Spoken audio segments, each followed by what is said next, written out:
Hi అండము, లేకపోతే ఏదో మొత్తానికి ముందు మనం దేవుని గణపరచాలి. 40 రోజులు మాలేసుకున్నటువంటి అయ్యప్ప స్వాములే ఏమంటారు, సంవత్సరం అదిగో ఇద్దరు ఎదురుపడినప్పుడు ఏం చేస్తారు, నల్లబెట్టలు వేసుకునే వాళ్ళు సోమశరణ్ అంటారు. అంటే అతను గౌరవించడం కాదు, అతనిలో దేవుణ్ణి గౌరవించటం. మరి వారికే ఆ క్రమం ఉన్నప్పుడు మనకి ఇంకెంత క్రమం ఉండాలి? దేవుని స్తోత్రం. నువ్వు ఏ పద్ధతిని అనుసరిస్తున్నావో నీ పిల్లలు కూడా అదే గమనిస్తూ ఉంటారు. గమనించుకోండి. అది పిల్లలకు ప్రత్యేకంగా నేర్పించక్కర్లేదు. మన జీవితమే వారు గమనిస్తారు, మన కదలికలే వారు గమనిస్తారు, మన పద్ధతులే వారు గమనిస్తారు, మన వైఖరి, దేవుని సేవకుల పట్ల మన వైఖరి, సేవకుడి పట్ల నీ యొక్క వైఖరి ఏదైతే ఉన్నదో అదే వారు గమనిస్తారు. కొంతమంది పిల్లలు చూడండి, అస్సలు ఇతరులను గౌరవించరు. పెద్దోళ్ళు నిలబడి ఉండే సరే కానీ ఏం చేస్తారంటే వాళ్ళు మాత్రం కూర్చొని కూర్చుంటారు. అక్కడ పెద్దోళ్ళు నిలబడి ఉంటారు, వాళ్ళు కుర్చీలు అవసరం, వీళ్ళు కుర్చీలు వాళ్ళకి ఎవరు, వాళ్ళు మాత్రం కుర్చీలు కూర్చుంటారు. పెద్దవారిని గౌరవించడం వారు తెలియదు. ఎందుకు తెలియదు అంటే వారి తల్లిదండ్రులు అటువంటి స్వభావాన్ని కలిగి ఉన్నారు, అటువంటి వైఖరి వారి తల్లిదండ్రులు కలిగి ఉండడం వారు చూస్తున్నారు. కాబట్టి వారు కూడా నేర్చుకోలేరు దాన్ని. ఈరోజు మనం ఏది మన పిల్లలకు నేర్పిస్తామంటే మన జీవితమే పిల్లల్ని నేర్పిస్తుంది, మన జీవితమే పిల్లలకి నేర్పిస్తుంది. మనం చేయకుండా పిల్లలకు చెప్పడంలో అందులో ఎటువంటి ఇది ఉండదు, చూసారా? కాబట్టి మనం చేస్తూ మన జీవితాన్ని గమనిస్తున్న పిల్లలకి వాటిని నేర్పిస్తూ ఉండాలి. దేవుని స్తోత్రం కలుగును గాక. చూడండి, మళ్ళీ చదవండి. విరామము కలుగనీయకము. దేనికి? నీ కన్నిటికి విరామము కలుగనీయవద్దు. నీ కంటి పాపను విశ్రమింపనీయకము. నీ కంటి పాపను విశ్రమింపనీయకము. 3 పూటలు తినేసి పడుకోవడం మన పని. కొంతమంది ఉంటారండి, వారు తిండి కోసం పుడతారు. వాళ్ళు ఉదయం టిఫిన్ చేస్తారు, పడుకుంటారు. మధ్యాహ్నం భోజనం చేస్తారు, మళ్ళీ పడుకుంటారు. రాత్రి భోజనం చేస్తారు, తెల్లవాళ్ళు మళ్ళీ పడుకుంటారు. ఎందుకు పుట్టారు వాళ్ళు? ఎందుకు పుట్టారండి వాళ్ళ? ప్రార్థన ఉండదు, వాక్యం చదవడం ఉండదు, తినడం పడుకోవడం, తినడం పడుకోవడం, తినడం 3 పూట్లను. టిఫిన్ చేసిన నిద్ర వచ్చేస్తుంది, మధ్యాహ్నం భోజనం చేసిన తర్వాత నిద్ర వచ్చేస్తుంది, రాత్రి భోజనం చేసిన వెంటనే ఏమొచ్చేస్తుంది? అయినా సరే పొద్దున్న ఏమంటారు చేసేవాళ్ళు? రాత్రి నిద్ర పట్టలేదు నాకు అంటారు. వాళ్ళు ఏమంటారు? వాళ్ళు రాత్రి నాకు నిద్ర పట్టలేదు నాకు.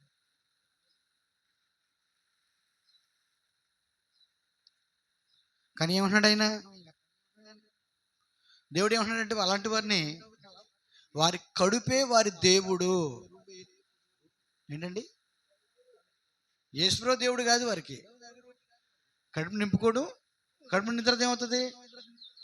నిద్ర వస్తుంది. మళ్ళీ కడుపు నింపుకోడు, మళ్ళీ ఏమొస్తుంది? నిద్ర వస్తుంది. మళ్ళీ కడుపు నింపుకోడు, మళ్ళీ ఏమొస్తుంది? కడుపు నింటే నిద్ర రాదా? అన్నం మొత్తం కదా. పైగా సార్లు పడతాయి మనకి, సార్లు గొంతు గడ్డి వస్తుంది మనకి. సారీ ఏమంటే వస్తుంది? గొంతు గడ్డి వస్తుంది. పలుచుకుంటే గొంతు గడ్డి వస్తుంది. గట్టిగా దిగాలి ముద్ద మనకి. ఎలా దిగాలి మనకి ముద్ద? గట్టిగా దిగాల. గోడకేసి కొడితే పిడకలాగా అండుకోవాలి కూర. గోడకేసి కొడితే ఎలా ఉండాలండి? పిడకలాగా అండుకోవాలి కూర. మరి మత్తురాపతి ఏం చేస్తుంది? అది అరగడానికి ఎంతో శక్తిని తీసుకుంటుంది. అది అప్పుడు మనిషి అలిసిపోతాడు. ఆ శక్తిని తీసుకోవడంలో మనిషి దాన్ని అరగొట్టడం కూడా ఆ శక్తిని తీసుకోవడం మనిషి అలిసిపోతాడు. అందుకే నిద్ర వస్తుంది. అలా తిని పడుకున్నవాడు ఏమంటాడంటే వారి కడుపే వారి దేవుడు, వారి కడుపే వారి దేవుడు అన్నాడు. కాదు, మనం ప్రార్థించాలా. నువ్వు తిన్నదానికోసం నేను మాట్లాడతలేదు కానీ, చూసారా, నువ్వు 3 పూటలు తినాలి, ఆరోగ్యంగా ఉండాలి, దేవుని స్తోత్రం. కానీ నిద్రపోవడం కోసం తినకూడదు. మనం బ్రతకని కొరకు తిని దేవుని స్తుతించాలి, మనం దేవుని ఆరాధించాలి, దేవుని మహింపరచాలి, దేవుని వాక్య ప్రకారంగా జీవించాలి, ప్రార్థించాలి, దివరాత్రి కన్నీరు కార్చాలి, బిడ్డల కోసం ప్రార్థించాలి, మన కోసం ప్రార్థించుకోవాలి, మన జీవితాన్ని ఆ యొక్క రాకడి కొరకు సిద్ధపరచుకోవాలి, ఎత్తబడి కోసం సిద్ధపరచుకోవాలి. దేవునికి స్తోత్రం కలుగును గాక. నీ కంటి పాపను విశ్రమింపనీయకము, నీవు లేచి రేయి మొదటి జామున మొర్ర పెట్టుము. నువ్వు లేచి రేయి మొదటి జామున మొర్ర పెట్టుము. చూసారా, అప్పుడే సరిగ్గా నిద్ర వస్తుంది మనకి, ఫుల్గా అప్పుడే నిద్ర వస్తుంది బాగాను. అంతవరకు ఉసురు ఉంటాం కదండి, అప్పుడు నిద్ర వస్తుంది మనకి. నిద్ర పెట్టే టైం ఏదే. అప్పుడు ఎప్పుడు లేస్తారు? 7 గంటలు లేస్తారు, లేకపోతే 8 గంటలు లేస్తారు. 8 గంటలు లేచిన వెంటనే మళ్ళీ టిఫిన్ రెడీగా ఉండాలి మనకి. లేచిన వెంటనే ఏం రెడీగా ఉండాలండి? లేవడం, మొహం కడుక్కోవడం, మళ్ళీ టిఫిన్, మళ్ళీ చేసుకోవటమే. దేవునికి స్తోత్రం. మన జీవితాలు అలా ఉండకూడదు. చూసారా, రేయి మొదటి జామున మొర్ర పెట్టుము, నీళ్లు కుమ్మరించినట్లు ప్రభు సన్నిధిని నీ హృదయమును కుమ్మరించుము. నీళ్లు కుమ్మరించినట్లు ప్రభు సన్నిధిని నీ హృదయమును కుమ్మరించుము. నీ పసిపిల్లల ప్రాణము కొరకు. దేని కొరకండి? నీ పసిపిల్లల ప్రాణము కొరకు. దేవుని స్తోత్రం. నీ పసిపిల్లల ప్రాణము కొరకు నీ చేతులను ఆయన తట్టు ఎత్తుము. నీ చేతులను ఆయన తట్టు. ఈనాడని ఎత్తారా? ఈనాడు ఎత్తిన పిల్లల్ని బాధ చేయడం తప్ప దేవుని దగ్గరికి విచారణ చేశారా? చాలామంది పిల్లల్ని బాధ చేస్తుంటారు పొలుమని. వీళ్ళు కరెక్ట్ ఉంటే వాళ్ళు కరెక్ట్ ఉంటారు, అప్పుడు మాటలు కింటారు వాళ్ళు. పిల్లల్ని బాధం కరెక్ట్ కాదండి. అంతే మా పిల్లలకి చెప్తుంటే, నేను కొట్టకుండా పెంచాలనుకుంటున్నాను, నేను ఒంటి మీద దెబ్బడకుండా మాత్రం చూసుకోండి అంటే. కొట్టడం తప్పు కదండి. బెత్తం వాడని తండ్రి కుమారునికి విరోధే. ఎప్పుడు వాడాలి? బాగా మాట విన్నప్పుడు. దానికంటే ముందు ఏం చేయాలి మనం? మన బాధ్యత ఏంటి? కొట్టడం మన హక్కు. దానికంటే ముందు ఒక బాధ్యత ఉంది. ఆ బాధ్యత ఏంటి? ప్రార్థించటం. ప్రార్థించిన తర్వాత, మన బాధ్యతను పూర్తిగా నెరవేర్చిన తర్వాత వినకపోతే అప్పుడు కర్ర తీసుకో. ప్రార్థించకుండా, మన బాధ్యతను నెరవేర్చకుండా హక్కును ఎలా, నువ్వు బాధ్యతను తీసుకోకుండా హక్కు ఎలా నువ్వు ఉపయోగించుకుంటావు? నువ్వు బాధ్యతలు హక్కులు ఉంటాయి, హక్కులు బాధ్యతలు ఉంటాయి. ఇది మన హక్కు అనుకునే ముందు దానికి బాధ్యత కంపల్సరీ ఉంటుంది. ఆ బాధ్యత నెరవేర్చాలి మనం. అవును, కొట్టడం నీ హక్కే, కానీ దానికంటే ముందు ఒక బాధ్యత ఉంది. ఆ బాధ్యత దేవుడు అప్పగించడం మనకి. ఏంటి ఆ బాధ్యత? మన బిడ్డల కొరకు దేవునికి చేతులెత్తి కన్నీరు విడిచి ప్రార్థన చేయాల. మన పసిపిల్లల యొక్క క్షేమం కొరకు, మన పసిపిల్లల యొక్క ప్రార్థన, ప్రాణం కొరకు. ఆ పిల్లల్లో ఆ ఆత్మ కుదురు ఉండవని, అదొక స్పిరిట్ అండి. కుదురు ఉండని ఆత్మ ఉంటుంది, అది స్పిరిట్. మీరు గమనించండి. కొంతమంది అలా కూర్చుంటే అలా కదలరు, అలా వింటారు. కొంతమంది పచ్చాలు అటు ఇటు కదులుతారు. అది ఏంటి తెలుసండి? అవి దురాత్మలు. అవి ఆ మనస్సును కుదురు ఉండవని అన్నమాట అండి. అవి ఏంటవి? అలా ఆ ఏకాగ్రతతో ఆలకించేది అది ఒక ఆత్మది. ఆ మనసును స్థిరంగా ఉండనివ్వకుండా చేసేది దురాత్మలు అనమాట. ఆ మనసు మీద దాడి చేస్తున్నాయి, రకరకాల ఆలోచనలు దాడి చేస్తున్నాయి. ఆ ఆలోచనలే దురాత్మలు.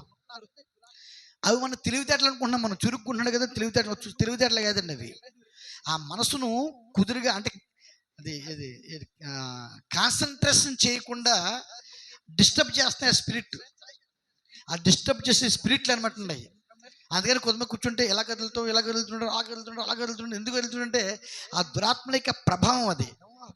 ఆ ప్రభావం మనం తగ్గించాలంటే వాడు కాన్సన్ట్రేషన్ చేయడానికి కావాల్సినటువంటి తర్ఫీదును మన ఇవ్వాలి వాడికి. ఆ దురాత్మల కొరకు మనం ప్రార్థన చేయాలి, వాటిని విడిచి వెళ్ళిపోయినట్లుగా. ఆ దురాత్మ ఉన్నవాడు ఒకవేళ ఎంత బాధేసినా సరే అది పోవవి, ఎంత కుట్టినా అవి పోవు. వాడికి నెమ్మదిగా దాన్ని నేర్పించాలా, సహనంగా కూర్చోటు వాడికి నేర్పించాలి, తర్ఫీదునివ్వాలా. మన దగ్గర కూర్చోబెట్టుకుని చెప్పి చూసారా, కొంతసేపు అయినా మన దగ్గర పావుగంటకు కదలకుండా కూర్చోబెట్టుకుని, రేపు ఒక 20 నిమిషాలు కదలకుండా కూర్చోబెట్టుకుని, ఎల్లుండి ఒక అరగంట కదలకుండా కూర్చోబెట్టుకుని, అది అలా ట్రైనింగ్ ఇవ్వాలా, నేర్పించాలా. వాడి మనసుని కాన్సన్ట్రేషన్ చేయడం నేర్పించాలా. అప్పుడు ఆ దురాత్మలు వాడి మీద దాడి చేయవు. అప్పుడు వాడు దాన్ని పట్టుకుంటాడు. దేవుని స్తోత్రం. చూసారా, అది చంచలాత్మ అంటారు దాన్ని. ఏమంటారు దాన్ని అంటే ఒక చోట కుదురు కూర్చోద్దు, అది చంచలాత్మ. అవి తెలివితేటలు కదండి, చంచలాత్మ. ఆ చంచలాత్మ పోవాలంటే, ఏకాగ్రత రావాలంటే పరిశుద్ధాత్మ అవసరమైనది. దాన్ని మనం ముందు ప్రార్థించాలి, ఆ దురాత్మ వెళ్ళగొట్టాలి, ఆ బిడ్డలకు దాన్ని నేర్పించాలి. అది కొట్టుడు ద్వారా రాదు. ఎన్నిసార్లు కొట్టినా అలాగే చేస్తాడండి అంటే అలా రాదు. అది ముందు అలా దాన్ని ఎలాగ పోగొట్టాలో నీకు తెలియక నువ్వు వాడిని కొడుతున్నావు, అసందర్భంగా, సందర్భం లేకుండా కొడుతున్నావు. వాడు అప్పుడు ఆ కొట్టినప్పుడు ఆ దెబ్బ నెత్తది, ఆ కొంచెం ఉంటాడు, మళ్ళీ మరుక్షణమే మళ్ళీ మామూలు అయిపోతాడు. ఎందుకు? ఆ దెబ్బ బాధ తగ్గిపోద్ది, మరుక్షణం మామూలు అయిపోద్ది. ఎందుకంటే అది వాడు వాడు అది వాడి ప్రభావం కాదు, వాడి మీద చేసే దెయ్యాలకు ప్రభావం అన్నమాట అండి. వాడి మీద దాడి చేసేటువంటి దెయ్యం యొక్క ప్రభావం. అనేక రకాల ఆత్మలు ఇక్కడ కూర్చుంటాడు, ఏదో చేలిపిస్తుంది వాడికి, అక్కడికి వెళ్తాడు, మళ్ళీ ఇంకేదో చెబుతుంది, అక్కడికి వెళ్తాడు, అక్కడికి మన ఇంకోదో చేపడుతుంది, 2 నిమిషాల తర్వాత అక్కడికి వెళ్తుంటాడు. అలాగే ఎందుకు చేస్తాడంటే అది దురాత్మల యొక్క ప్రభావం, ఆలోచనలకు అలాగే చేస్తుంటాయి. ఆ మైండ్ మీద, ఆ కాన్సన్ట్రేషన్ మీద దాడి చేస్తుంటాయి. అవి ఆ ఏకాగ్రత మీద దాడి చేస్తుంటాయి. నేను గమనిస్తున్న సేవకులు, నేను బలిపీఠం కూర్చున్నప్పుడు, ఏదైనా మీటింగ్ వెళ్ళినప్పుడు, బలిపీఠం కూర్చున్నప్పుడు నేను గమనిస్తుంటాను. మనం తెలివైన వారముగా, అడుగడుకి ఎన్నో ఆలోచన కలిగిన వారముగా మనం చెప్పుకుంటున్న వాళ్ళు ఉంటారు చూడండి. అలాంటి వాళ్ళు, తెలివైన వారుగా ఉన్నవాళ్ళు, ఆలోచనలు ఎక్కువ వారు, ఇప్పుడు మీరు తదేకంగా ఎక్కువసేపు కూర్చోలేరు. గమనించండి మీరు, నేను గమనిస్తుంటాను. వారు ఏదో విధంగా ఆత్మలకు కదులుతుంటారు. ఇలాగనుకోవడం, ఇలా కూర్చోడం, అలా కూర్చోడం. అవన్నీ ఎందుకు ఆ కదలికంటే వారి ఆలోచనలు అంత తొందరగా మారిపోతుంటాయి అన్నమాట అండి. వారి తలంపులు అంత తొందరగా మారిపోతుంటాయి. స్థిరంగా ఒక తలంపు మీద వారు ఉండరు, ఒక ఏకాగ్రత మీద వారు ఉండరు. మీరు ఎప్పుడైనా గమనించండి సార్, మీరు సేవకులు కానీ మనుషులు కానీ ఎవరైనా గమనించండి. దేవుని స్తోత్రం. చూసారు, అవి దురాత్మల యొక్క ప్రభావాలు అనమాట అండి. అవి మనం జాగ్రత్తగా డీల్ చేయాలి. ఆ ఏకాగ్రతలకు మన పిల్లల్ని నడిపించాలి. మనం ఆ ఏకాగ్రతలోనికి పిల్లల్ని నడిపించాల. దేవుని స్తోత్రం. అందుకే మనం ఏం చేయాలంటే, మనకు ఒక బాధ్యత ఉంది, ఆ బాధ్యతను మనం నెరవేర్చాలి. ఆ బాధ్యత ఏదో కాదు, మన బిడ్డల కొరకు తల్లిదండ్రులుగా మోకరించి దేవుని దగ్గర కన్నీరు కార్చి మన చేతులెత్తి మన హృదయాన్ని తెరిచి దేవుని కొరకు ప్రార్థన చేయాలి. దేవుని స్తోత్రం. అర్థమవుతుందండి? దేవునికి ప్రార్థన చేయాలి. నీ పసిపిల్లల ప్రాణం కొరకు నీ చేతుల్లోను ఆయన తట్టు ఎత్తుము. ప్రతి వీధి మొగను ఆకలి వారు మూర్ఛిల్లుచున్నారు. వారు ఏం చేస్తున్నారండి? మూర్ఛిల్లుచున్నారు. చూసారా? నీవు ఎవని ఎడల ఈ ప్రకారము చేసిద్దరో యెహోవా దృష్టించి చూడుము, తమ గర్భఫలమును తాము ఎత్తుకుని ఆడించిన పసిపిల్లలను స్త్రీలు భక్షించుడు తగునా. ఏమంటాడండి ఆయన? తమ పసిపిల్లలను స్త్రీలు ఏం చేస్తారంటండి? తమ గర్భఫలమును తాము ఎత్తుకుని, తమ గర్భఫలం అంటే తమ బిడ్డలు కదా, వాళ్ళు ఎత్తుకుని ఆడించిన పసిపిల్లలను. ఏ తల్లి ఏం చేస్తుందంటే తన గర్భంలో పుట్టినటువంటి బిడ్డను ఎత్తుకుని ఆడిస్తుంది, చంకన పెట్టుకుని ఏం చేస్తుందండి? ఆడిస్తుంది. అలా ఆడించినప్పుడు ఎంత అల్లారబుద్ధిగా ఉంటుంది ఆ బిడ్డ కదా, ఎంత అల్లారబుద్ధిగా ఉంటుంది. ఆ ఎత్తుకుని ఆడించిన బిడ్డనే, ఆ పసిపిల్లలను ఆ స్త్రీలే భక్షించుడు తగునా. భక్షించడంటే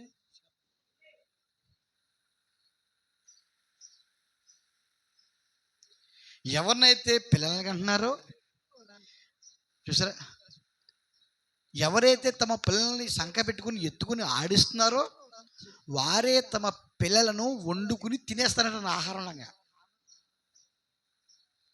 అంటే ఏముండదు, ఆహారం ఉండదు. వారి పిల్లలు వారే వండుకుని తినాలి ఆహారంగాను. ఎంత భయంకరమైన సంగతి అంటే ఇది. ఆ రోజులు వస్తాయంటారా? ఈ రోజులు అయ్యి అని చెప్తున్నాడు. వచ్చేసే దగ్గరకు వచ్చేసేయి. ఇవే ఈ దినాలండి. ఆల్రెడీ జరిగింది, ఆల్రెడీ శ్రమల కాలంలో జరిగింది. దేవునికి స్తోత్రం. ఆహారం లేకపోతే ఏం చేస్తారు వాళ్ళు? ఆహారం లేకపోతే ఏం చేస్తారు? చచ్చిపోతారా? చచ్చిపోరు కదా, ఏదో తినాలి. యెరూషలేమును టైటస్ ముట్టేసే శుభ్రంగాను 70 సంవత్సరంలో యేసుక్రీస్తుని సిలువ వేసినప్పుడు ఆ పాపం మా మీద మా పిల్లల మీద ఉండుగా కన్నారు వాళ్ళు. దానికోసం దేవుడు ఏం చేశాడు? మా మీద మా పిల్లల మీద ఉండునుగా కన్నారు. ఏం చేశారు వాళ్ళు? ఆ శత్రువులు అంటే టైటస్ సైన్యంతో రోమ సైన్యాధిపతి ఆ దేశాన్ని శుభ్రం ముట్టడేశాడు. ప్రాకారంలో కట్టేసాడు. లోపలికి వెళ్ళడానికి లేదు, బయటికి వెళ్ళడానికి లేదు, లోపలికి రావడానికి. బయటికి వెళ్తే ఏమైనా తెచ్చుకొని తినడానికి బాగుంటుంది కదా. లోపలికి ఇప్పుడు మనకి సామాన్లు అయిపోయింది. ఎందుకు గొల్లపిల్లలు కూరగాయలు తెచ్చుకుంటాం కదా.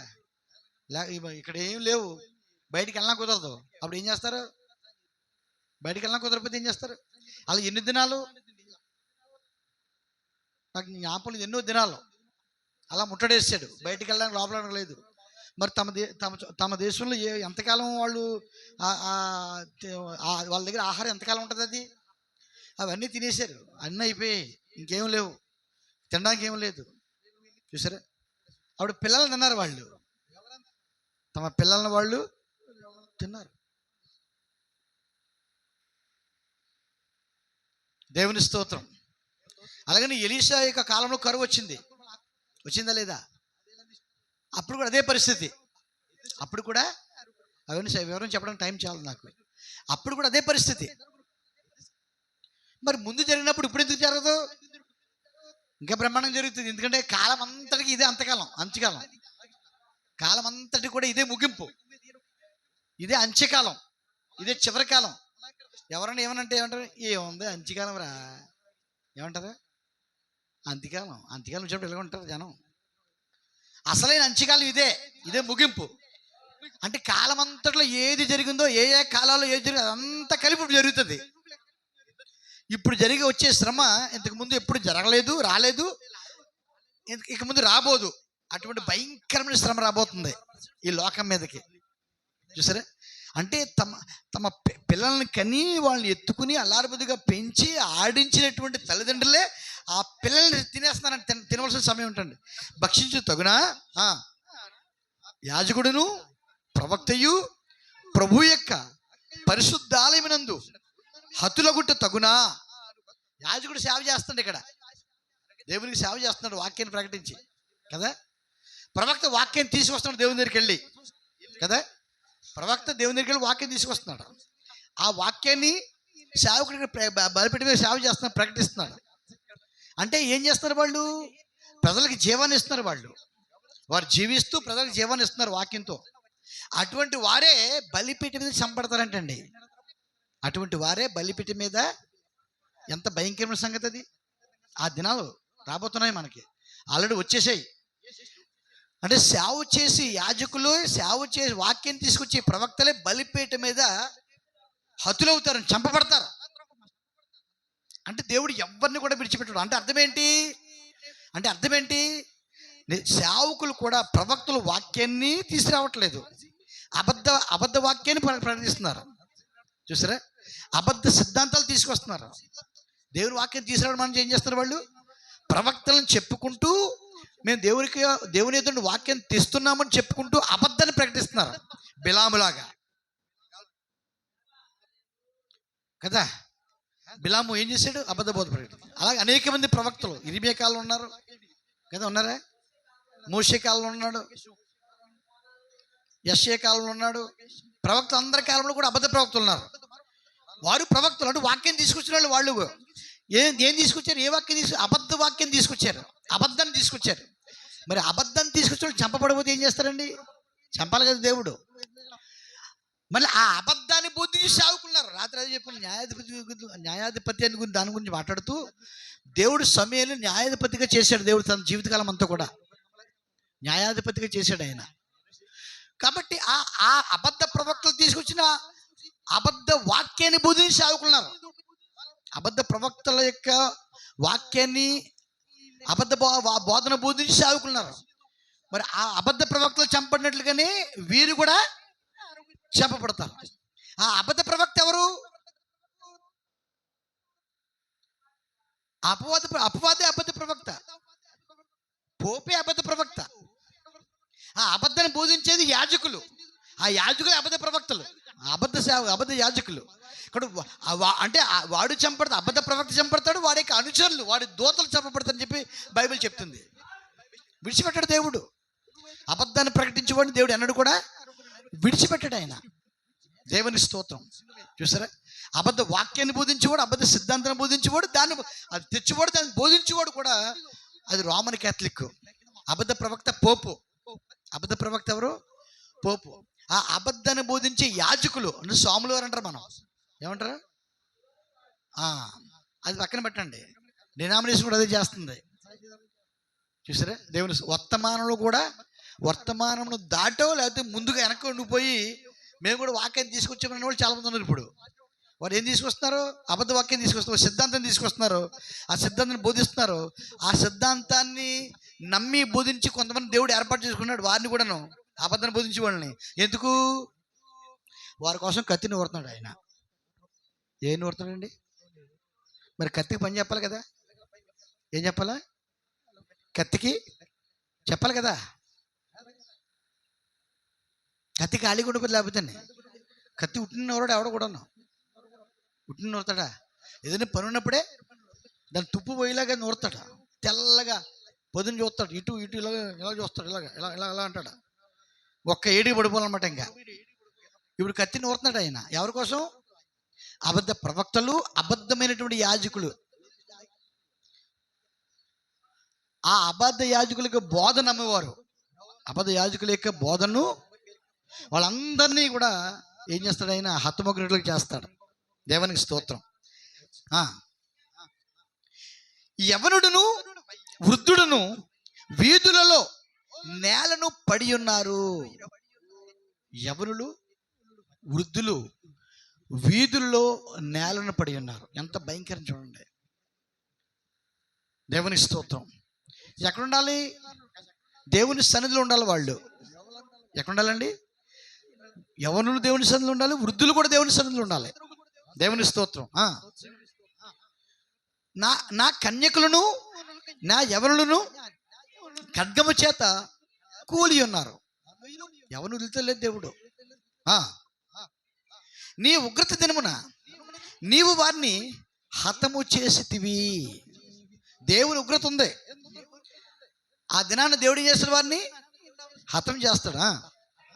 దయ తలచక వారందరినీ వధించితివి. ఉత్సవ దినమున జనులు వచ్చినట్లుగా నలుదిశల నుండి నీవు నా మీదకి భయోత్పాతములను రప్పించితివి. యెహోవా ఉగ్రత దినమున ఎవడును తప్పించుకునలేక పోయెను. ఏం లేదంటండి. శాసనం అంటే చంపబడగా మిగిలిన వారు అంటే అందరిని చంపేస్తానికి ఎవరు మిగిలి ఎవరు కూడా ఉండరు. నేను చేతులలో ఆడించి సాకిన వారిని శత్రువులు హరించి వేసి ఉన్నారు. చూసారా, ఇటువంటి దినాలు ఇరిమియా కాలంలో ఇరిమియా ప్రవచిస్తున్నాడు. ఆయన ఇరిమియా ఏం చేస్తున్నాడు? ఎందుకంటే ఇశ్రాయేలు చెరపెట్టబడబోతుంది ఐగుప్తు ద్వారా. ఐగుప్తేనండి, బబులోను ద్వారా చెరపెట్టబడబోతుంది. చూసారా, కాబట్టి ఇవన్నీ జరుగుతాయి, జాగ్రత్తగా ఉండండి. అలాగని ఇరిమి మాట ఆలకించారండి వాళ్ళు. ఏమన్నా ఇరిమి మాట ఆలకించరు. మరి ఆలకించకపోతే చెప్పడం ఎందుకు? తీర్పు కోసం. ఆలకించకపోతే చెప్పడం ఎందుకంటే తీర్పు కోసం. మన బిడ్డల కోసం మనం ప్రార్థన చేయాలి. మన బిడ్డల కోసం ఏం చేయాలి? మన బాధ్యత ప్రార్థించాలి. దేవునికి స్తోత్రం కలుగునుగాక. అలా ప్రార్థించినప్పుడు చూసారు, ఆ ప్రార్థన ప్రతిఫలముగా మనం ఏది చెప్తే అది వారు వినడానికి ఆ ఆత్మ వారి మీద ఉంటుంది అన్నమాట అండి. ప్రార్థన ద్వారా ఆ ఆత్మ వారి మీద నిలుస్తుంది. అప్పుడు మనం చెప్పిన మాట వారు వినడానికి ఆత్మ వారిని లోబరుస్తుంది. మనం చెప్పిన వాక్యాన్ని వినడానికి ఆత్మ వారిని లోబరుస్తుంది. అప్పుడు తిరగబడరు, వాళ్ళు తిరుగుబడి చేయరు. ఆ తిరుగుబడి చేసే ఆత్మ దేవుడు దూరపరుస్తాడు. చూసా, విధేయత చూపి ఆత్మను పంపిస్తాడు వారికి. చూసా, ఎందుకంటే నీ ప్రార్థన చూస్తున్నారు వాళ్ళు, నీ కన్నీటిని చూస్తున్నారు వాళ్ళు, నీ ప్రయాసం చూస్తున్నారు వాళ్ళు, నువ్వు ప్రలాపించడం చూస్తున్నారు వాళ్ళు, నీ యథార్థతను చూస్తున్నారు వాళ్ళు, నీ కష్టం చూస్తున్నారు వాళ్ళు, నువ్వు వారిని ఎంతగా ప్రేమిస్తున్న వారు గుర్తిస్తున్నారు వాళ్ళు. నువ్వు వారి కోసం దివారాలతో ఎంత కష్టపడుతున్నావో, నీ శ్రమను ఎంత నీ శ్రమను నువ్వు ఎంతగా శ్రమ పడుతున్నావో నీ బిడ్డల కోసం గుర్తిస్తున్నారు. కష్టపెట్టకుండా బిడ్డలను పెంచాలనుకోవద్దండి. దేవుని స్తోత్రం. మన కష్టం కూడా బిడ్డలు చూడాలి. నువ్వు వ్యాపారం చేస్తావో, కూలి పని చేస్తావో, అది ఏదైనా కష్టమే. వారికి తలాంతుని బట్టి నువ్వు ఆటో తోలుతావో, తాపీ మేస్త్రిగా ఉంటావో, లేకపోతే కూలి పని చేస్తావో, ఏం చేస్తావో నీ ఇష్టం. చూసారా, వాళ్ళ దగ్గర తెచ్చి వీళ్ళ దగ్గర తెచ్చి, లేకపోతే వాళ్ళగా ఇలాగా ఆ రకమైన మార్గాన్ని నువ్వు చేయొద్దు, పిల్లలకు నేర్పించొద్దు. అన్యాయమైన డబ్బు అది. నువ్వు కష్టపడు, చెమటూడ్చు, ఆ కష్టాన్ని వాళ్ళు నేర్చుకుంటారు. నేను కూడా కష్టపడాలి. నేను కూడా ఏం చేస్తానండి, కష్టపడి. బాగా ఇప్పుడు ఏంటంటే కుల సంఘాలు ఎక్కువైపోయి ఏం చేస్తారంటే, వాళ్ళ దగ్గర కొంత తగ్గులు తీరుతామని చెప్పేసి వాళ్ళ దగ్గర కొండబ్బు ఏళ్ళు కొండబ్బు తెచ్చి వాళ్ళు ఏం చేస్తారంటే జీవనాన్ని పూసుకుంటున్నారు. మరి దాన్ని చూస్తాడు వాడు కొడుకు, వాడేం చేస్తాడు, అదే పని చేస్తాడు. మరి ఇవన్నీ చేయడానికి ఏం కావాలి, అబద్ధాలు కావాలి. ఎవరికొరకు నష్టం జరుగుతుంది కదా, తప్పుడు తీర్పులు ఇవ్వాల్సి ఉంటుంది. మనం తీర్పరం కాదు. తీర్పు తీర్చేవాడు తీర్పు తీర్చబడతాడు, తీర్పు తీర్చని వాడు తీర్పు తీర్చబడడు. ఎవరికి ఎన్నడూ మనం తీర్పు తీర్చకూడదు. ఎవరికి ఎన్నడూ మనం తీర్పు, దేవుడు మనం తీర్పరగలు పెట్టలేదు. ఇంకాను ఎప్పుడు తీర్పరగలుగుతాం మనం, ధవళ సింహాసనం తీర్పునాడు మనం తీర్పరగా పెడతాడు దేవుడు మనల్ని. దేవుని స్తోత్రం. ఇప్పుడు వాక్యాన్ని నేర్చుకుంటే, వాక్య ప్రకారం జీవిస్తే, అప్పుడు అదే వాక్య ప్రకారం మనం తీర్పు తీరుస్తాం. మనం ఈ లోకంలోనికి తీర్పు తీర్చడం మనం లేవు. ఇక్కడ మనం ఈ లోకంలో తీర్పు తీర్చడానికి జడ్జిలు ఉన్నారు, ఈ లోకంలో తీర్పు తీర్చడానికి న్యాయవాదులు ఉన్నారు, పోలీస్ స్టేషన్లు ఉన్నాయి. మనం లేవు, మనం కాదు. దేవుని స్తోత్రం కలుగును గాక. ఆ మార్గంలోనికి వెళ్ళలేదు. సెటిల్మెంట్ మార్గాల్లోకి మనం వెళ్ళకూడదు. ఎప్పుడు కూడా సెటిల్మెంట్ మార్గంలోకి మనం వెళ్ళకూడదు. మనం కష్టపడి మన బిడ్డలను పోషించుకోవాలి. దేవునికి స్తోత్రం కలుగును గాక. అర్థమవుతుందండి. కాబట్టి మరి అంటే మనం అనుసరించే మార్గాన్ని మన పిల్లలు గమనిస్తూ ఉంటారు. అది సులువైన పద్ధతి కనబడుతుంది. ఒళ్ళు ఉంచకుండా, కష్టపడకుండా, చెమట ఓడ్చకుండా ఉన్న పద్ధతిని ప్రతి ఒక్కరు ఆ సులువైన పద్ధతిని ఎన్నుకుంటారు. తద్వారా మన కుటుంబానికి శాపం వస్తుంది. ఎందుకంటే అందరికీ న్యాయం చేయలేము మనం. అన్ని సందర్భాల్లో మనకి తెలియకుండా కూడా కొన్నిసార్లు అబద్ధాలు చెప్పవలసి ఉంటుంది. ఎందుకంటే ఎదుటోడు వాడికి న్యాయం చేయడం కోసం అన్ని పూర్తి మన దగ్గర చెప్పడం, కొన్ని దాచుకుంటాడు. ఎదుటోడు తప్పే, ఆడు తప్పు చెప్పుకోడు, ఎదుటోడు తప్పు చెప్తాడు.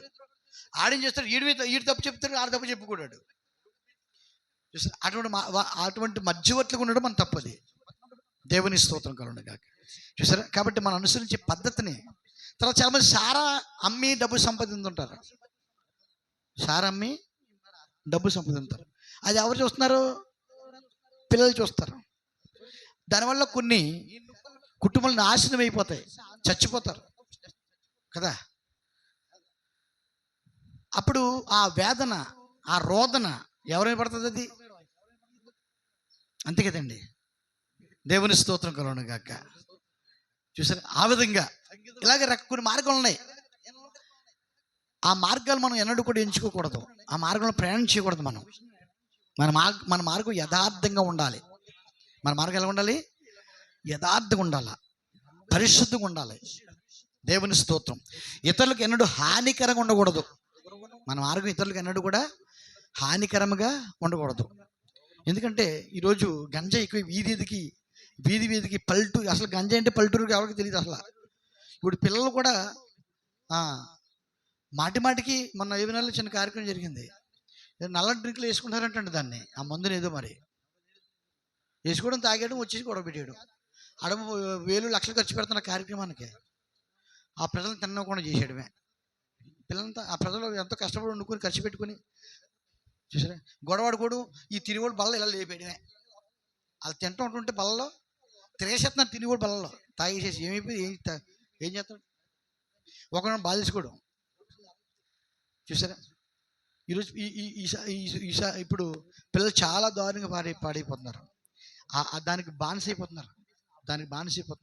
అది చాలక ట్యాబ్లెట్లు ఉంటున్నాయంటే 10 ట్యాబ్లెట్లు. గవర్నమెంట్ హాస్పిటల్ మొన్న మా అమ్మకి అది ఫ్రీగా ఇచ్చారు, నిద్ర పడతలేదని చెప్పి అంటే మొన్న మైకేల్ అంటున్నాడు. ఆ ట్యాబ్లెట్కి బొగ్గున ఇంత 10 అది ఫ్రీగా ఇచ్చిన ట్యాబ్లెట్ 10 ట్యాబ్లెట్లు 1000 రూపాయలు కొనుక్కుని ఆ మత్తు చాలక ఈ ట్యాబ్లెట్ కూడా వేసుకుని మత్తు కోసం ఆ మత్తు చాలక నువ్వు కొంతమంది మత్తు అలవాటు చేసుకుంటే కొన్నాళ్ళకి ఆ మత్తు చాలదు, ఇంకా పెంచాలి మత్తుని. అది కొన్నాళ్ళు అలవాటు అవుతుంది, అప్పుడు అది చాలదు, ఇంకా మత్తుని పెంచాలా. అది చాలదు, ఇంకా కొన్నాళ్ళ తర్వాత ఇంకా మత్తుని పెంచాలి. అది చాలదు, ఇంకా కొన్నాళ్ళ తర్వాత ఇంకా మత్తుని పెంచాలి. అంతే. ఆ తర్వాత ఏమవుతావు నువ్వు? ఆ మత్తు తాగపోయావు అనుకోండి. మా తోడళ్ళు అలాగండి, తాగేవాడు ఆ తర్వాత మానేసాడు, అంతే టప్పని చచ్చిపోయాడు. తాగేయాడు ఆ తర్వాత మానేసాడు, టప్పని చచ్చిపోయాడు. ఇప్పుడు కాబట్టి ఆ మత్తుని ఇస్తూ ఉంటే బాగుంటుంది. అలా కొంతకాలం షేక్ వచ్చో అది ఉంటావు, ఒకవేళ ఆపేస్తే టప్పని చచ్చిపోతావు. అందుకే దాన్ని మనం దేనికి ఎడిక్ట్ అవ్వకూడదు. జాగ్రత్తగా గమనించండి. స్కూల్స్లో కూడా, ఇంతకుముందు కాలేజీలు ఇచ్చేవారు, ఇప్పుడు స్కూల్స్లో కూడా చాక్లెట్లు అట్లా ఇస్తున్నారంటే ఫ్రీగా పిల్లలకి పంచి పెడుతున్నారంట. చాక్లెట్లు ఆడపిల్లలకి మగపిల్లలు కూడాను, ఆడపిల్లలకి మగపిల్లలు కూడా చాక్లెట్లు పంచి పెడుతున్నారంట, ఫ్రీగా ఇస్తున్నారట. ఏనాడు తీసుకోవద్దు. అసలు ఫ్రీగా తీసుకునే కాన్సెప్ట్ నీటిని తీసేయి. ఫ్రీగా ఏది తీసుకోకూడదు మనం, అర్థమైందండి? అది అంటే అర్థం ఏంటంటే ఆ చాక్లెట్లో కొంత మత్తు ఉంటుంది. ఆ చాక్లెట్లో ఏముంటుంది? మత్తు ఉంటుంది. అది మనం తింటాం, బాగుంటుంది. అప్పుడు మళ్ళా ఆ చాక్లెట్ తినాలనిపిస్తుంది మనకి. ఏమనిపిస్తుంది? ఆ చాక్లెట్ తినాలనిపిస్తుంది. అప్పుడు కొన్నాళ్ళు అది వాళ్ళు ఇస్తారు, ఒకళ్ళు ఇవ్వచ్చు. ఆ తర్వాత అలా తిని కొలితే ఇది ఆ టైంకి తినాలనిపిస్తుంది.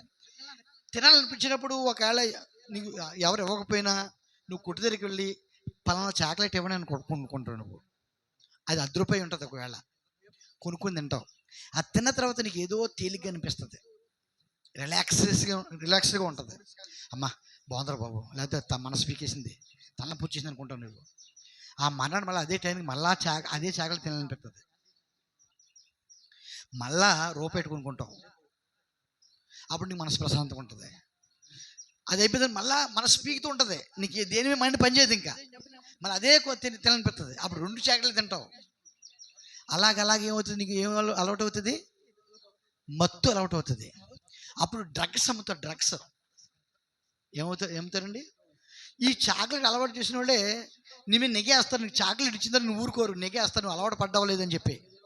ఆ తర్వాత నీ ఫ్రెండ్ గానో లేకపోతే ఫ్రెండ్ గానో వచ్చి అలవాటు అవి చూసారే, అలా పరిచయం చేసుకున్న తర్వాత అంటావు, నేను చాక్లెట్ తిన్నాను, అది లేకపోతే నాకు మైండ్ పని చేస్తలేదు, అది తినాలనిపిస్తుంది నాకు అని చెప్పేసి చెప్తావు. అలాగా, సరే మా ఫ్రెండ్ అడుగుతాను ఉన్నాయేమో అని చెప్పేసి అంటాడు, ఆడు తెస్తాడు. అలాగా అది నీకు చాలదు. ఆ తర్వాత ఆ మత్తు నీకు చాలదు, ఇంకా ఎక్కువ మత్తు కావాలి నీకు. అది అలవాటు అయిపోద్ది. అప్పుడు ఇంకా ఎక్కువ ఆ మత్తే నీకు రిలాక్స్, ఆ మత్తే నీకు విశ్రాంతిని ఇస్తుంది, నీ ప్రాణానికి నెమ్మది ఇస్తుంది. నువ్వు ఆ నెమ్మది రావడం కోరుకుని లేదా మనసు పనిచేయదు నీకు. అప్పుడు ఏం చేస్తావంటే ఆడు ఏం చేస్తాడంటే, ఇదిగో ఈ టాబ్లెట్ వేసుకో అంటాడు, లేకపోతే ఇంజక్షన్ చేసుకో చిన్నది, ఇక్కడ చేసుకుంటే సరిపోద్ది అంతే. ఎంత మీరు సినిమాలో చూస్తుంటారు కదా, మీరు ఇవన్నీ కూడాను చూస్తుంటారా? సినిమాల్లో అంటే తెలుగులో మాట్లాడుతున్నట్ట మా బొత్తిగాను. ఇప్పుడు చూడకపోయినా ఇంతకన్నా చూసారు లేదా? చూసారా? కొత్త కనపడతాం మొక్కలు సినిమాలో తెలియని వాళ్ళగా. చెప్పండి, పర్వాలేదు, ఒప్పుకోవడం తప్పు కాదు.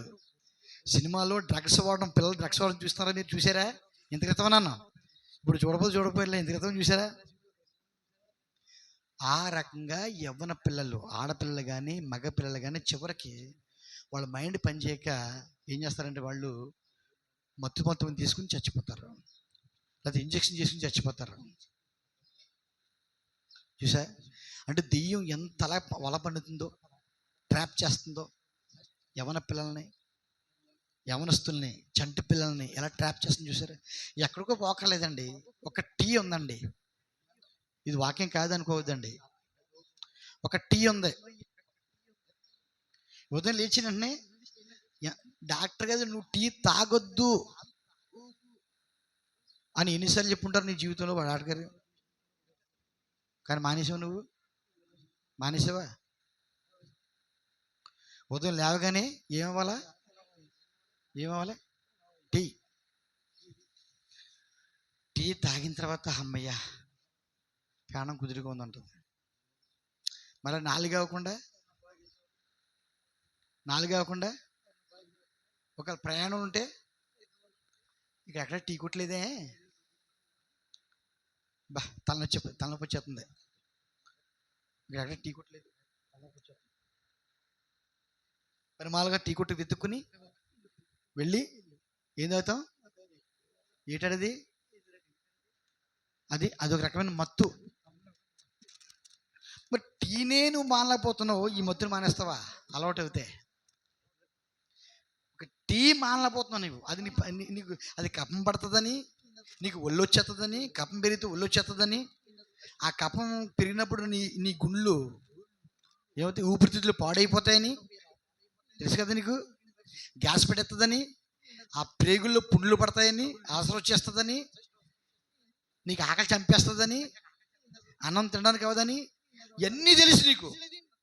ఇవన్నీ దృష్టిలో పెట్టి డాక్టర్ గారు టీ మానేయమ్మా అంటాడా? ఏం మానేయమంటాడా?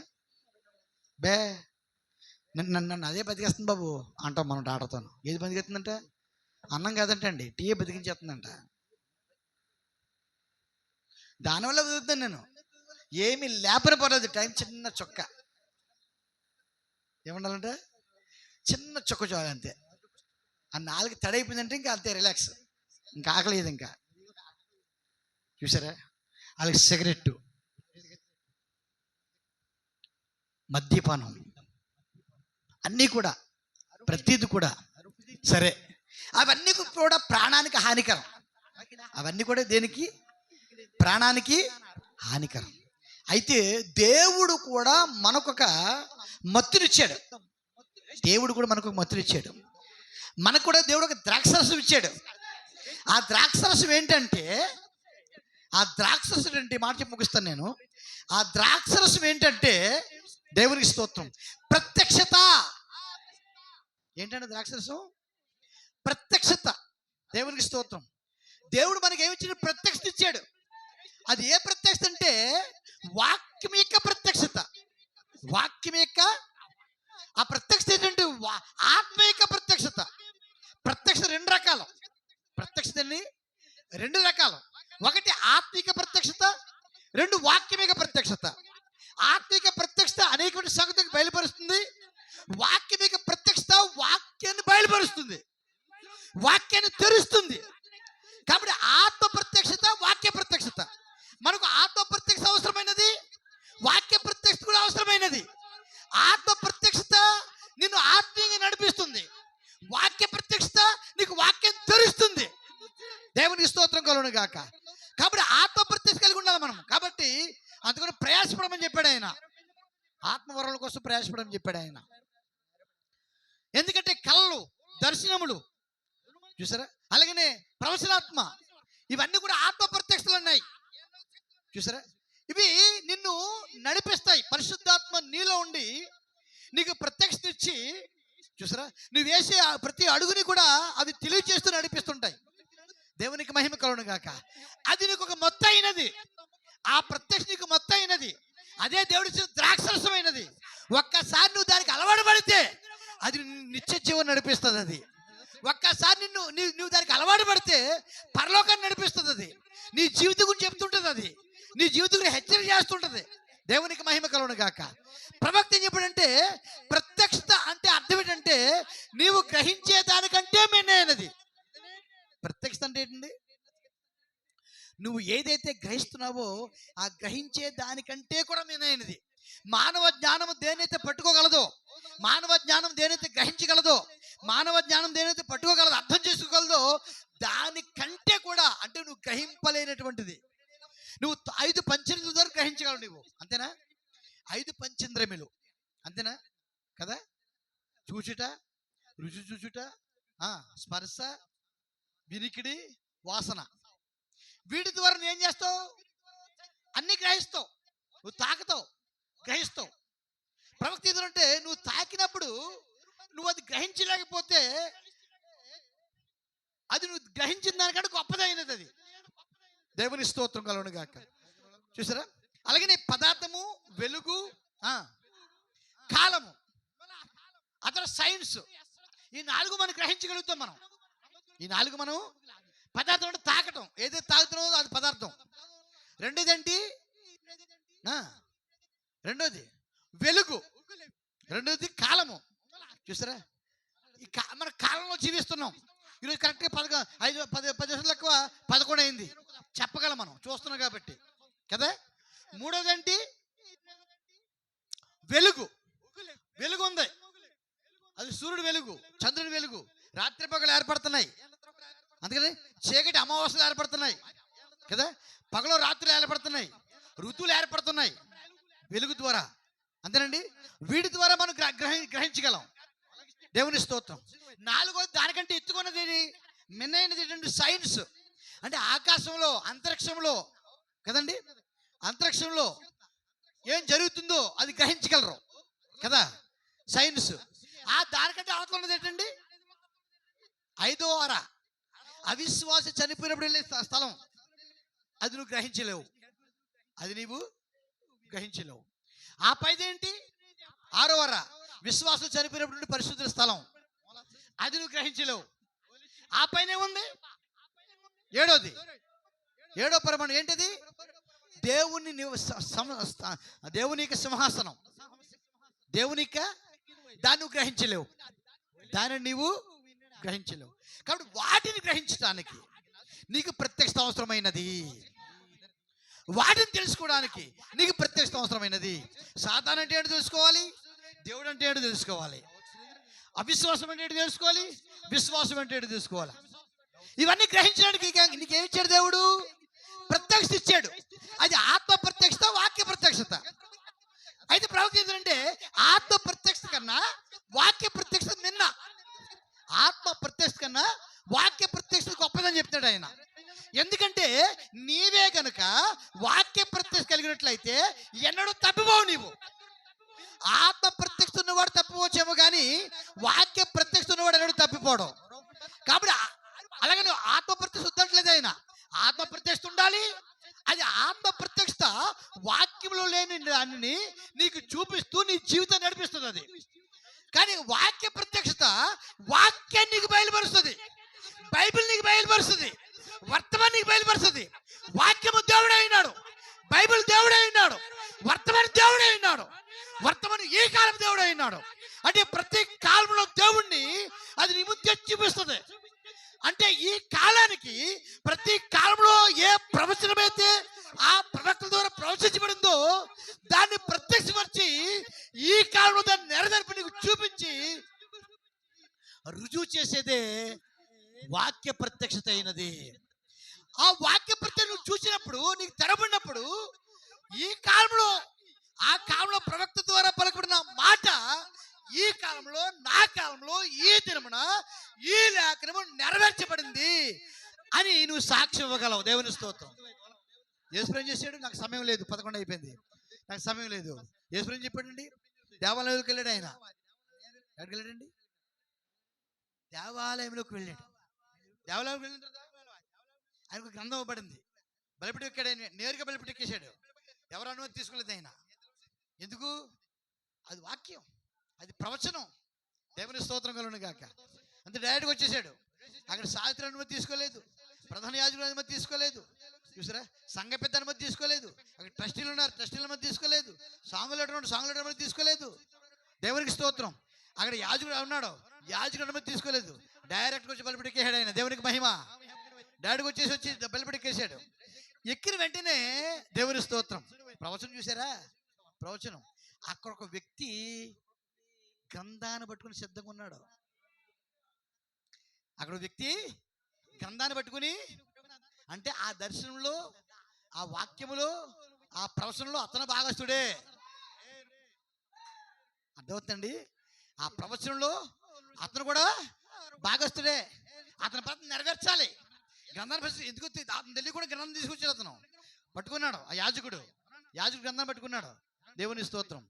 ఈయన బలిపెట్టి ఎక్కినట్టునే యాజకుడు తనకి తెలియకుండానే అతను ప్రవచనాన్ని నెరవేరుస్తున్నాడు అతను తెలియదు, కానీ దేవుడు నెరవేరుస్తున్నాడు. ఇక్కడ దేవుడు ఏం చేస్తున్నాడు? నెరవేరుస్తున్నాడు. ఆయన బలిపెట్టుకు వచ్చాడు. వచ్చిన యాజకుడు గ్రంథాన్ని చేతికి ఇచ్చేసాడు. గ్రంథాన్ని యెషయా 60 అనుకుంటాను నేను. గ్రంథాన్ని చేతికి ఇచ్చేసాడు. గ్రంథాన్ని చేతికి ఇచ్చినట్టునే ఆయన యెషయా గ్రంథం 67 గ్రంథం అర్థం తీసి చదివేశాడు. యెషయా ప్రవచించాడు, చదివేసి అప్పుడు ఆయన మూసేసి మళ్ళా గ్రంథానికి ఇచ్చేసి ఈ దినము ఈ లేఖనము మీ వినికిడిలో నెరవేర్చబడినది అని చెప్పేశాడు. వెళ్ళిపోయాడు. ఎవ్వరికీ అర్థం కాలేదండి. ఎవ్వరికేమీ అర్థం కాలేదు. కానీ అక్కడ ఒకటి జరిగింది. అది ఒకటి జరిగింది. ప్రవచనం యొక్క నెరవేర్పు జరిగింది. అక్కడ ఏం జరిగింది? ప్రవచనం యొక్క నెరవేర్పు జరిగింది. ఆ ప్రవచనం ఎవరి కోసం? యేసుక్రీస్తు కోసం. దేవుని స్తోత్రం కలుగును గాక. యేసుక్రీస్తు కొరకు ప్రవచనకి నెరవేర్పు జరిగింది. దేవుని స్తోత్రం. చూసారండి, అంటే వాక్యమేకి నెరవేర్పు జరిగింది. ఆ వాక్యమేకి నెరవేర్పు వాళ్ళకి ఎవరికి అర్థం కాలేదు. ఎందుకు అర్థం కాలేదంటే వారికి ప్రత్యక్షత లేదు. వారికి ఏమి లేదు? ప్రత్యక్షత లేదు. ఆ ప్రత్యక్షత ఎవరు కలిగి ఉన్నారు? యేసుక్రీస్తు ఒక్కడు మాత్రమే కలిగి ఉన్నాడు. అక్కడ గ్రంథాన్ని పట్టుకుని ఆ సమయానికి యేసుప్రభు వచ్చిన తర్వాత గ్రంథాన్ని యేసుప్రభుకి ఇచ్చినటువంటి యాజకుడు కూడా ఆ ప్రత్యక్షత లేదు. యేసుక్రీస్తు ఒక్కడే ఆ ప్రత్యక్షత కలిగి ఉన్నాడు. అందుకే ఆ ప్రత్యక్షత కలిగి ఉండే కాబట్టి ఆ యెషయా ప్రవచించిన ప్రవచనాన్ని ఆయన అక్కడికి వచ్చి నెరవేర్చి వారి వినికిడిలో చదివి వినిపించి నేడు మీ వినికిడిలో ఈ లేఖనము నెరవేర్చబడినది. అంతే, నా పని అయిపోయింది. గ్రంథం పాస్టర్కి ఇచ్చేసాడు, వెళ్ళిపోయాడు. దేవునికి స్తోత్రం. ఎవరికైనా అర్థమైందండి? ఎవరి హృదయాలు తెరిచాడు దేవుడు? చూసారా? దాన్ని గ్రహించగలిగారా? చేయలేదు. అంటే ప్రత్యక్ష ఇచ్చేవాడు దేవుడే, నెరవేర్పించేవాడు ఆయనే. దేవునికి మహిమ కలుగును గాక. చూసారండి, కాబట్టి ప్రత్యక్షత చాలా అవసరమైనది. ఈ దినాల్లో నీ దినంలో నీ కొరకు ఏ ప్రవచనం నెరవేర్చబడుతుందో అది చూడవలసిన వాడవై ఉన్నావు. అలా చూడాలంటే చదవాలి కదా, వర్తమానం చదవాలి కదా. ఈరోజు చాలామంది వర్తమానం చదవట్లేదు చాలామంది. పాస్టర్లు కూడా ఎవరైతే పంపిస్తున్నారో వాళ్ళ దగ్గర కట్టలు బస్తాలు తెచ్చేసుకుని అటకల మీద బీరుస్తున్నారండి. వర్తమానం పంచట్లేదు పాస్టర్లు కూడా. వర్తమానం పంచని విషయంలో పాస్టర్లను దేవుడు గట్టిగా పట్టుకుంటాడు. పాస్టర్కు భయం ఉండిపోయింది. వాళ్ళు వర్తమానం చదివితే ప్రశ్నలు వేస్తే మనం సమాధానం చెప్పలేము అని భయం ఉండిపోయింది. చూసారా? ఆ భయం చేసి చాలామంది పాస్టర్లు ఏం చేస్తారంటే ముద్దలు తెప్పించుకుంటున్నారు, వర్తమానాలు తెప్పించుకుంటున్నారు. బస్తాలు ఏదైనా మీటింగ్ వెళ్తున్నప్పుడు అక్కడ వర్తమానాలు అంటే బస్తాలు కట్టుకుని కార్లు వేసుకుంటున్నారు, తెచ్చుకుంటున్నారు. ఆ పైన బేరుస్తున్నారు. ఏమనంటే మీటింగ్లో పంచిపెడుతున్నారా? మీరు వెళ్ళి చూడండి, సేవకుల గృహాల్లో ఎన్ని వర్తమానాలు ఉంటాయో. నా గృహం చూడండి, మీరు నా చదువుకునే వర్తమానం తప్ప ఒక్క వర్తమానం బయట వర్తమానం ఉండదు. వర్తమానం చదువుకోవడానికండి. వర్తమానం ప్రజలకు ఇవ్వకపోతే నీ బోధ మీదే ఆధారపడేట్లు చేస్తే నువ్వు వేషధారివి. ఏ సేవకుడైనా సరే ఒక క్రమాన్ని నెరవేర్చడం కోసం ఆదివారం దేవుని సదమన్నాడు. ఆదివారం ప్రార్థన రావడం వల్ల నువ్వు ఎత్తబడే క్రమంలో దేవుడు క్రమం ఇచ్చాడు. ఆ క్రమాన్ని నెరవేరుస్తున్నాం మనం. ఆయన ప్రేమించిన వారిగా, ఆయన వాక్యాన్ని గౌరవించిన వారిగా. నువ్వు శనివారం ప్రార్థన చేసినా, బుధవారం ప్రార్థన చేసినా, ఆదివారం ప్రార్థన చేసినా నువ్వు ఎత్తబడవు. ఎత్తబాటులో ఒక భాగం మాత్రమే అది. ఎత్తబాటులో అది ఒక భాగం. కానీ చాలా మంది సేవకులు ఏం చేస్తారంటే, ఈ మాట చెప్పడం దాన్ని క్షమించాలి, చాలా మంది సేవకులు ఏం చేస్తారంటే పాస్టర్ గారు చెప్పింది వినాలి, వర్తమానం చదవకూడదు. వారు వర్తమానం చదవకూడదు. అందుకని వర్తమానం ఎవరు వాళ్ళకి ముద్రలు చదవమని చెప్పరు, సంఘాలు చదవమని చెప్పరు, వర్తమానం చదవమని చెప్పరు, పంచిపెట్టరు. వారు కట్టలు కట్టి బస్తాలు పెట్టి లోపల పెడతారు. దేవుని స్తోత్రం. కాబట్టి అందుకే చదువు, యాజకుడు బలిపీఠం మీదే హతం చేయబడు తగునా అని అడుగుతున్నాడు ఆయన.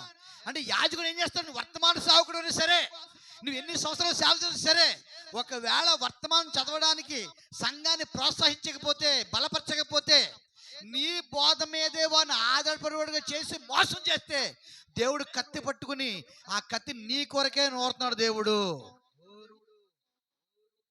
లేదు, ఈ ఆదివారం బోధ మీద ఆధారపడద్దు. ఇది ఒక క్రమం మాత్రమే, ఇది అనుసరించాలి, జీవితం మనం చేయాలి. ఎత్తబడే వరకు ఇది మన విధి, మన బాధ్యత. కానీ ఈ క్రమం మాత్రమే కాదు వర్తమానం చదవడం. అందుకే దేవుడు కారణం లేకుండా టేప్ చేయించలేదు, ఆయన కారణం లేకుండా పుస్తకాలు ప్రింట్ చేయించలేదు, ఆయన కారణం లేకుండా దేవుడు టేబుల్లో అది భద్రపరచలేదు. ఎందుకు భద్రపరచాడంటే రాబో దినాల్లో వారికి ఈ వర్తమానం నేరుగా వినాలి. ఎందుకంటే ఈ వర్తమానం మార్చేటువంటి స్వరాలు ఎన్నో వస్తాయి. ఒకవేళ ఆ పాస్టర్ గారికి ప్రత్యక్ష లేకపోతే ఏం చేస్తాడు? ఏం బోధిస్తాడు? పాస్టర్ గారు ప్రత్యక్ష లేకపోతే అతనికి అనుకున్నది బోధిస్తాడు. మరి అతను అనుకున్నది బోధిస్తే సంఘం పరలోకి వెళ్తుందా? సంఘం వెళ్ళినప్పుడు సేవకుడు పోతే ఆలకించాలి, రెండో పోతే ఆలకించడానికి వీల్లేదు. ప్రవక్త చెప్పిన మాట అది. నీ సేవకుని పోతే సంఘం ఆలకించాలి ఇప్పుడు, రెండో పోతే. మరి ఆ సేవకుడు ప్రత్యక్ష లేకపోతే, ఆ సేవకుని ప్రత్యక్ష లేకపోతే పరిస్థితి ఏంటి? చూసారా, ప్రత్యక్షత అవసరమైనది. అందుకని దేవుడు ఏం చేశాడంటే ఆ వర్తమానం నేరుగా వినడానికి ఇచ్చిన అవకాశం, ఆ వర్తమానంతో తమ సిద్ధపరచుకుంటూ దేవుని క్రమం, దేవుని సన్నిధికి వచ్చి బాప్తిజం తీసుకుని దర్శనం కట్టి మరి సావుకుల సంస్కారం తీసుకుంటూ ప్రతి ఆదివారం ప్రతి ఆరాధనలో పాలు పొందుకుని దేవునికి వాక్యమే అనుభవాన్ని పొందుకుంటూ నీ జీవితాన్ని సిద్ధపరచుకుని నీ సేవకుడి కింద నువ్వు ఎత్తబాటు సిద్ధపడమని చెప్పి దేవుడు చెప్పాడు. దేవుని స్తోత్రం. కానీ దాన్ని విడిచిపెట్టి దీన్నే పాటిస్తాం చాలా మంది. కాదు, రెండు చాలా అవసరమైనది. చూసారా, నాకు టైం అయిపోయింది. కాబట్టి మీరు మీ పిల్లలు మీ మార్గంలో లేకపోతే దేవునికి మార్గం నడాలంటే మీరు ముందు దేవుని మార్గం నడాలి. మీరు యథార్థంగా జీవించాలి, నమ్మకస్తులుగా జీవించాలి. అప్పుడు మాత్రమే మీరు దేవునికి అనుగ్రహాన్ని పొందుకుంటారు. మీ బిడ్డలను కూడా దేవుని సన్నిధిలో మీరు నడిపించగలుగుతారు. దేవుడి మాటలు దీవించిన గాక. అందరూ లేచి నిలబడదాం.